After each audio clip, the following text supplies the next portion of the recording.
As many of you know, there's not going to be that many new cars in 2026. We're getting a handful of these 20th celebration cars. Dale Earnhardt Jr. is coming back to the NASCAR line, which is probably going to be like the best release of the year. But in totality, not a ton, especially for older collectors. And I've been collecting since day one, 2006, and so it's a little disappointing to me, but my plan is to turn more to the past and to customs to fulfill and satiate my hunger within this hobby. So today we're going to be focusing on reviewing, taking a gander at a couple customs I got years ago. I actually took the thumbnail for this video over 2 years ago, I think, and I just never got around to reviewing them. But today is their lucky day to be brought into the limelight, literally, no pun intended. And those are the, it's a little bit of a fantasy. You have to make a couple jumps, but the next gen crew for Chick Hicks. So not only do we have to assume, it can't just be Chick Hicks. It could be the next-gen HTB racer, Rowdy Revvin Busch. We'll get into all that, but there are layers to it. Let's just, throw whatever out the window. Throw canonicism out the window. We're just having a good time today with some what-if customs. How about that? How does that sound, you guys? But who made these customs? That would be Jim Scavenger, my go-to guy, as you guys know.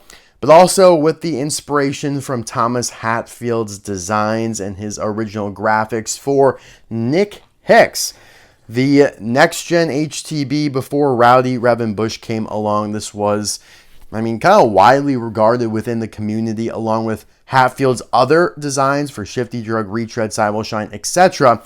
That was the standard. Then Mattel did theirs, and unfortunately people have kind of forgotten about these, but I think some of the designs are better than Mattel's, if not all of them. Now, I do actually really like Rowdy Revvin Busch. Nik Hicks here, pretty cool, but if you want to see my review on this guy from 4+ years ago, you could check it out in the description below, and card suggestion pop up in the top right-hand corner.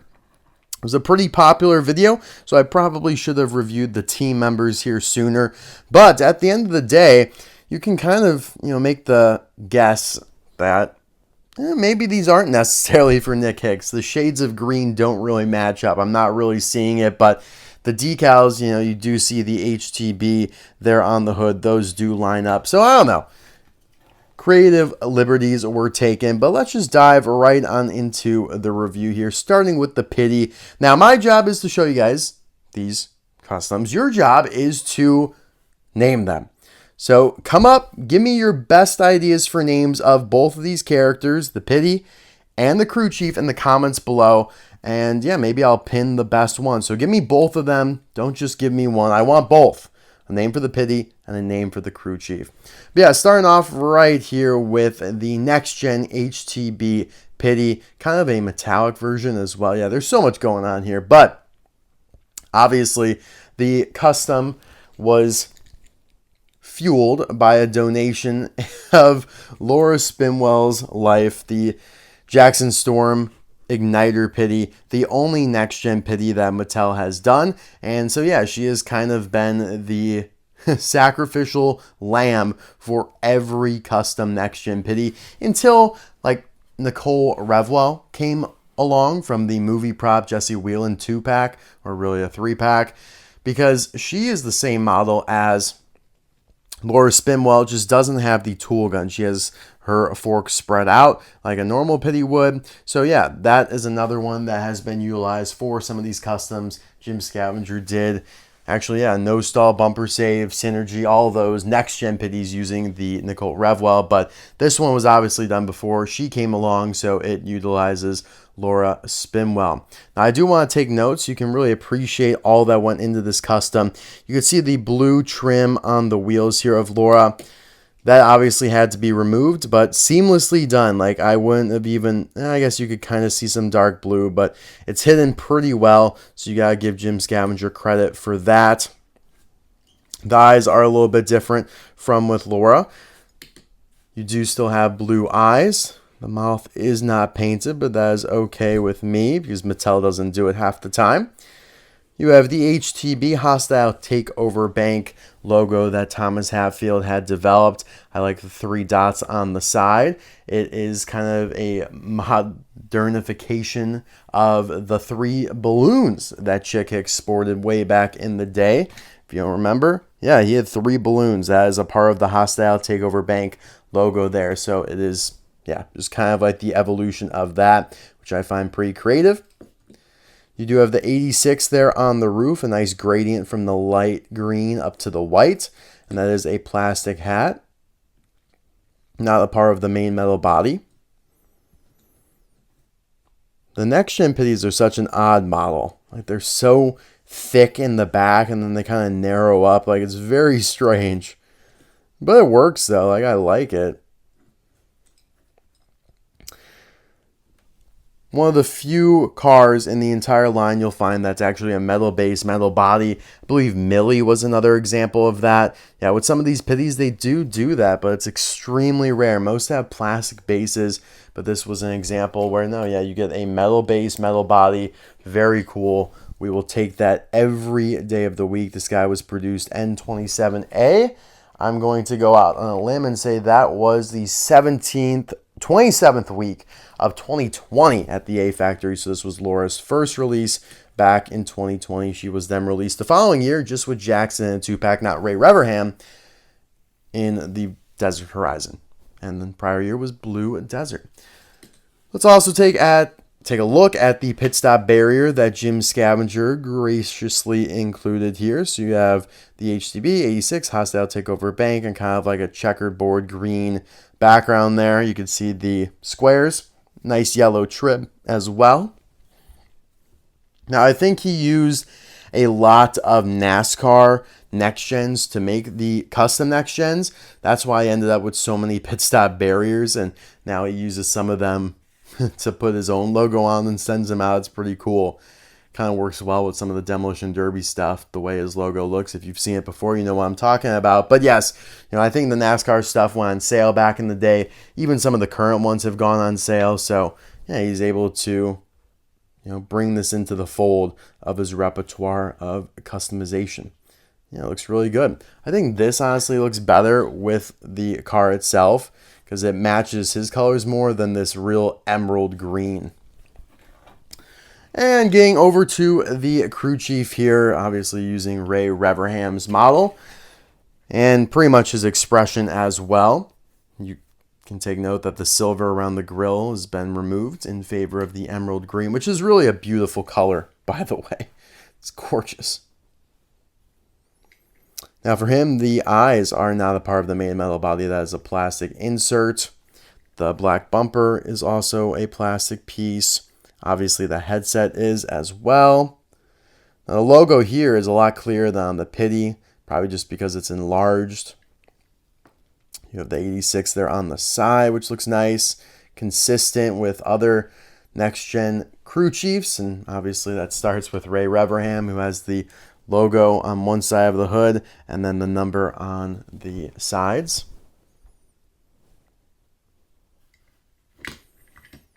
I love how he painted the inside of the bed here black, which is something that I'm sure was difficult because, here with Ray, it's all one color. It's plastic. Again, that's another plastic piece, the back portion of him, the back half.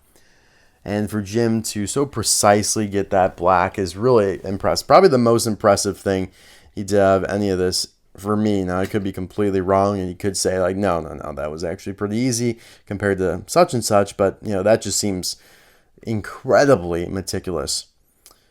The license plate here is the same as we see on Ray, which is S06-12T, the standard Cars 3 format, which is first initial, birthday, last initial, but we have no idea who that corresponds to. Probably some random employee at either Mattel, Disney, or Pixar, whatever it might be. Happy birthday on June 12th of whatever year. ST. Let's see if this guy's date stamp lines up with Laura's. Yeah, it does. N27A. It's crazy he was able to keep them together. And you can kind of see how he puts these back together using some sort of screws. Obviously, he drills through the rivets to undo the car and then has to put it back together somehow. But yeah, this is just a beautiful color. I'm almost glad he didn't go with more of the yellowy mustard color that Nik is. I mean, he looks good and all that, but man, this emerald is just beautiful. So yeah, guys. Who is he truly the crew chief for? Is it Rowdy Revvin Busch? Man, you know what? If they did a metallic Rowdy Revvin Busch, which seems possible considering they've done almost every other NASCAR release metallic now, Danny Swervez, Ryan inside lane, Chase Racer, blah, blah, blah, blah, blah. They could totally do Rowdy Revvin Busch here, and then he would look incredible with this next-gen team. Like, the color would probably be perfect. Wow.